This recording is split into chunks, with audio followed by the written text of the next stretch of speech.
Bom dia a todos, obrigado à comissão organizadora para discutir esse tema bastante importante, né, que é a endocardite e suas múltiplas facetas, né. A gente conversou aqui durante essa sessão, desde doentes de tratamento clínico com evolução benigna, até doentes que possuem a necessidade de uma abordagem cirúrgica que vai variar desde uma troca muito semelhante a uma troca valvar convencional, até um procedimento bastante complexo, como o Carlos Manuel mostrou, doentes que precisam da reconstrução, inclusive do trígono fibroso do coração, e que são reservados para serem tratados em serviços de grande movimento e com grande experiência nesse tipo de tratamento. E para piorar a nossa situação, agora a gente tem um outro subgrupo de doentes, que é o doente que possui uma prótese transcatéter. Esses doentes já foram inicialmente para um tratamento transcatéter, porque eram considerados de alto risco para um procedimento convencional, e agora eles continuam sendo de alto risco, ou são de mais alto risco ainda, porque estão mais velhos do que eram no procedimento índice, e tem uma infecção para ser tratada. Quando a gente olha o perfil da endocardite infecciosa, a gente tem um cenário que não tem uma resposta perfeita, né? O tratamento desse tipo de morbidade tem uma mortalidade um ano extremamente alta, né? Que pode chegar até 1/4 dos pacientes. Quando a gente fala de válvula nativa, até 60%. Quando a gente fala de válvula protética, com uma incidência bastante significativa de 15 casos para cada 100 mil pacientes aí no primeiro mundo. E isso tem um custo extremamente elevado. A gente está falando aí que a endocardite pode custar até $120 mil para ser tratado, quando a gente considera intervenção cirúrgica, necessidade de internação prolongada, antibiótico em home care, um índice de complicação que pode chegar a 20 a 40% de complicações neurológicas nesses doentes. E mesmo quando eles são tratados, a mortalidade continua acontecendo em longo prazo e pode chegar até 25% quando a gente fala de válvula nativa e até 60% quando a gente fala das próteses. Então, quando a gente olha uma mortalidade hospitalar que varia entre 15% e 20%, mortalidade em um ano de 30% a 40%, um índice bastante significativamente alto de complicações não fatais, né, 15% de AVC, 50% de necessidade de intervenção valvar, de troca valvar, a gente percebe que isso não é uma doença de evolução benigna. E quando a gente transforma isso num doente que foi para um tratamento transcatéter, a gente aumenta todos esses números. A gente está falando de uma mortalidade até 70%, 70% de complicações não fatais. E, por outro lado, uma necessidade de intervenção valvar menor, entre 15% e 40%, simplesmente porque esses doentes acabam não sendo referenciados para esse tipo de tratamento. Tem uma série de causas que levam a gente a entender por que a endocardite na TAV é preocupante. Algumas delas são clínicas, principalmente porque a endocardite em TAV ela é subreportada. Então a gente tem um bias de seleção e de reporte desses dados. Ela é mais difícil de ser diagnosticada do que a endocardite na válvula nativa, ela é mais morbimortal do que endocardite de prótese convencional ou de válvula nativa, e um doente que é mais velho, tem mais diabetes, mais insuficiência renal, mais uso de corticosteroides. A gente tem os problemas intraprocedimento, que é a falta, muitas vezes, de um ambiente estéril adequado na preparação e no implante dessas válvulas. O procedimento saiu do centro cirúrgico e foi para o laboratório de hemodinâmica, que nem sempre está adequadamente preparado como um ambiente estéril semelhante às salas de cirurgia. A gente pode ter um problema de dano nos folhetos durante a preparação da válvula, especialmente nas válvulas balão expansíveis que necessitam de um crimpamento, e isso pode fazer com que essas próteses estejam mais propensas à endocardite infecciosa ao longo da sua sobrevida. E quanto mais a gente tem TAV sendo feita, mais centros não especializados, mais centros com baixo volume estão colaborando para que a gente tenha uma maior incidência de TAV, de infecção em válvulas transcatéteres. A gente também tem a preocupação com o componente mecânico. As próteses transcatéteres têm mais insuficiência aórtica residual para valvar. Isso promove um dano contínuo endotelial nessas próteses. E a gente também tem uma limitação do espectro de antibiótico que a gente pode encontrar nesses pacientes, especialmente por uma incidência extremamente alta nas TAVs de infecção por enterococo, levando ao questionamento se a esterilidade da região inguinal, que é a via de acesso preferencial para as válvulas transcatéter, pode estar colaborando para a presença de enterococo como agente causador da infecção em TAV. Então, a TAV e endocardite infecciosa ainda é um campo meio desconhecido para nós, especialmente porque a gente não tem grandes evidências publicadas na literatura. Então, quando a gente olha para as informações dos grandes trials, como por exemplo o Partner 1, o Partner 2, a gente percebe que existe um subdiagnóstico desses doentes no long run, a longo prazo. Voltando um pouquinho no tempo, lá em 2015, ainda no início das próteses transcatéter, o Dr. Amati publicou uma revisão sistemática mostrando, entre 2000 e 2013, só 28 publicações com 60 pacientes comparando endocardite em TAV com válvula convencional, mostrando que nessa população a presença de enterococo era de 34% e que a mortalidade hospitalar era de 34% nas endocardites de TAV versus só 7% nas endocardites de prótese. Quando a gente olha a associação entre prótese transcatéter e infecção e olha a mortalidade hospitalar desses doentes, a gente percebe que a taxa de presença num grupo muito grande de 20 mil TAVs implantadas era de 1,1 pessoa ano nesse grupo de infecção em TAV, com um tempo médio entre o implante da TAV e a endocardite de 5 anos, sendo 52% delas possivelmente associadas ao cuidado com esses doentes pela presença, seja de estáfilo ou seja de enterococo, e 18% de complicação perianular. Então, estava associado a uma idade mais nova, sexo masculino, a presença de diabetes, vazamento paravalvar, mas não existia associação nesse trabalho com o tipo de válvula, uso de anestesia geral ou do procedimento ter sido feito no centro cirúrgico ou no laboratório de intervenção. Quando a gente olha a curva de sobrevida atuarial, a gente percebe que existe uma mortalidade extremamente significativa na endocardite pós-TAV.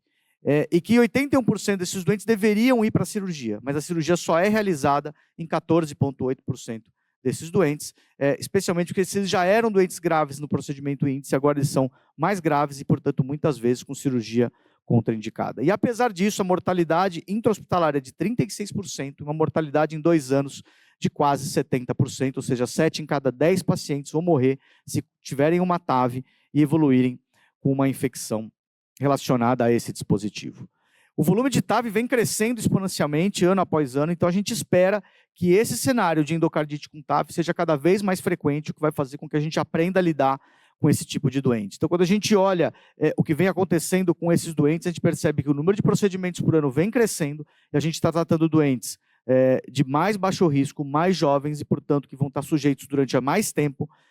à presença dessa prótese e, portanto, à eventual presença de uma endocardite infecciosa. Quando a gente olha o STS Database, a gente estima nesse banco de dados americano que em 2030 a gente tenha 244 casos de endocardite em TAV que vão necessitar de cirurgia e serão efetivamente operados. Aqui não entram os casos que têm endocardite TAV e são mantidos em tratamento clínico ou com cirurgia contraindicada. E o mesmo a gente vê no cenário europeu. Esses são dados do banco de dados do Reino Unido, mostrando uma incidência geral de 3,6 para cada 1.000 pessoas ano, uma incidência em um ano em torno de 0,7%, então quando a gente fala de uma população bastante grande recebendo TAV, isso não é desprezível, que uma idade média em torno dos 80 anos, a maioria deles masculino, e um tempo entre implante e o diagnóstico em torno de 10 meses, e 20% deles com endocardite precoce, mostrando que pode existir alguma influência no cuidado durante o implante para esses doentes. Quando a gente compara na análise multivariada esses pacientes, a maioria deles é masculina, e a presença de próteses mecanicamente expansíveis ou balão expansíveis é um fator de risco independente, provavelmente por lesão dos folhetos, para a presença de endocardite infecciosa, assim como a presença de um gradiente pós, mostrando que o mismatch também é um fator de risco para a endocardite infecciosa. Esses doentes têm vegetação nas suas válvulas, têm um índice bastante frequente de complicações perianular e a presença de nova regurgitação paravalvar que já podia estar presente. Isso mostra que o risco de endocardite geral nessa população de todo o Reino Unido é de 3,6 para cada 1.000, com os fatores de risco que eu já mostrei, enterococo sendo a causa mais comum, novamente, um prognóstico bastante ruim em um ano, apenas de 54%. Quando a gente olha o guideline de 2023 e olha para o diagnóstico, isso já foi mostrado, o uso de novas modalidades de imagem tem sido bastante importante nesse cenário, especialmente porque a presença da estrutura metálica da TAV dificulta de sobremaneira a avaliação ecocardiográfica, seja transtorácica, seja transesofágica, e nesse cenário o PET-CT tem mostrado o seu papel bastante importante, especialmente porque às vezes é muito difícil confundir, por exemplo, com HALT, com trombose parcial dessa válvula. Esse é um exemplo de um caso que achava-se ser HALT, e esse doente, um mês depois, passou a evoluir com culturas positivas e a presença de streptococo e enterococo ambos sensíveis à vancomicina, e com marcação positiva no PET-CT, mostrando que era uma endocardite dessa prótese transcatéter. E quando esses doentes têm que ir para a cirurgia? Acho que essa é a grande pergunta, né? Quando a gente deve ou não operar esses doentes. E o tempo ótimo de operação é quando cai a bacteremia e aí a gente ainda não tem uma destruição completa dessa prótese, a destruição completa das estruturas adjacentes, com abscesso perivalvar ou com destruição do trígono fibroso do coração, e esse seria o momento ideal para a gente intervir nesse doente. É claro que as indicações clássicas que estão presentes no guideline, como insuficiência cardíaca, infecção descontrolada e a prevenção do embolismo, continuam sendo válidas, mesmo quando a gente fala de endocardite em TAV. Mas se a gente puder ler o parágrafo de 2023 do Guideline de Endocardite, a decisão em prosseguir num procedimento cirúrgico pós-TAV precisa ser individualizada, levar em consideração os riscos cirúrgicos e o prognóstico do tratamento médico isolado, a extensão da infecção e a presença ou não de um risco cirúrgico proibitivo. A grande pergunta, né, o elefante na sala, é se a retirada de uma prótese transcatéter vai ser um procedimento fácil ou difícil nesse cenário infeccioso, se ele vai necessitar da substituição de toda a aorta ascendente da raiz da aorta. Então, quão difícil vai ser remover essa válvula, e provavelmente isso vai ser difícil. Esses são os resultados do Explant Trial, do Explant Registry, em 223 pacientes, mostrando uma mortalidade hospitalar na remoção de válvulas transcatéter de quase 11%, o que é bastante significativo. Isso fez com que diversos autores mostrassem que a cirurgia raramente é realizada na infecção de uma prótese transcatéter, e que 2 a 20% dos trabalhos nem mencionam a possibilidade de cirurgia. Então, possivelmente, o risco de remoção vai ser maior do que se uma prótese convencional tivesse implantada em posição aórtica ou mitral desses doentes. Quando a gente olha para a database do SCS, a gente percebe que o número de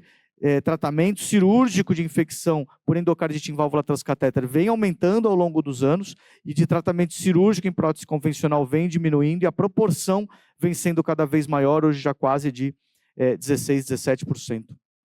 nessas válvulas. Sendo que a presença de insuficiência mitral residual é maior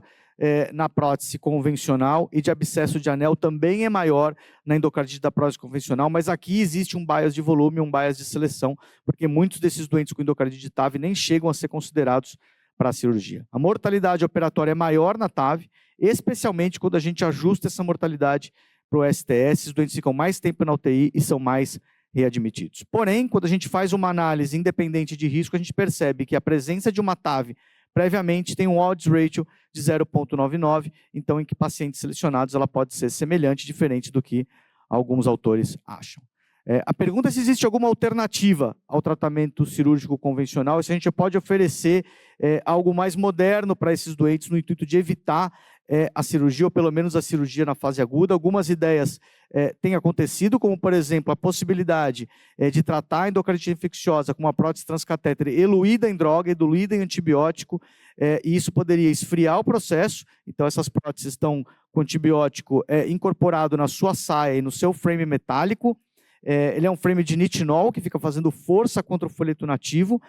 e consegue eluir esses folhetos em conjunto com o tratamento endovenoso, e permitir com que a gente use essa tecnologia para tratar esses doentes de maneira mais agressiva do que se ele fosse um tratamento somente com antibiótico endovenoso. Então aqui a ideia de antibiótico sistêmico, a ideia de ter, além do antibiótico sistêmico, uma estrutura que consiga tratar esses doentes. Isso ainda está em animal de experimentação, mas a companhia pretende entrar agora no próximo ano com um trial clínico disso. Nós já temos em nosso meio a possibilidade também de aspiração dos trombos, então a ideia é um catéter capaz de aspirar trombos de vegetação, diminuir a carga infecciosa e permitir com que esse doente se recupere pelo menos parcialmente e entre numa condição clínica mais favorável para um procedimento como esse. O tratamento da endocardite infecciosa, como todos já falaram aqui, ele é multiespecialidade, ele envolve avaliação do infectologista, do cardiologista clínico, do cardiologista cirúrgico, do cardiologista intervencionista e também do suporte de home care. Eu acho que o recado que fica aqui é que a incidência é pelo menos tão alta quanto pós o procedimento convencional, porém em pacientes mais velhos, com mais comorbidade, mais expostos ao sistema de saúde, com mais lesão cardíaca residual. O diagnóstico é difícil e os resultados de longo prazo são insatisfatórios nesse momento. Esses doentes podem requerer um tratamento mais agressivo e provavelmente um algoritmo separado das próteses convencionais ou dos doentes puramente clínicos vai ser necessário para isso, e portanto a prevenção é bastante importante, incluindo aqui antibiótico pré-procedimento, um ambiente bem rigoroso do ponto de vista de esterilidade, cuidado cutâneo e dental e evitar a instrumentação desnecessária nesses pacientes. Essas são imagens retiradas das redes sociais, especialmente do Instagram, mostrando que muitas vezes o culpado da endocardite é o profissional de saúde que realiza os procedimentos ou sem gorro ou sem máscara, como esse indivíduo que está aqui de pé na sala cirúrgica próximo ao campo, ou esses outros indivíduos com o nariz para fora dentro da máscara. O que a gente quer é que esse paciente não venha cair nesse setup de um procedimento bastante custoso e de alto risco, que a gente possa tratar doentes com endocardite infecciosa de maneira menos agressiva. Muito obrigado.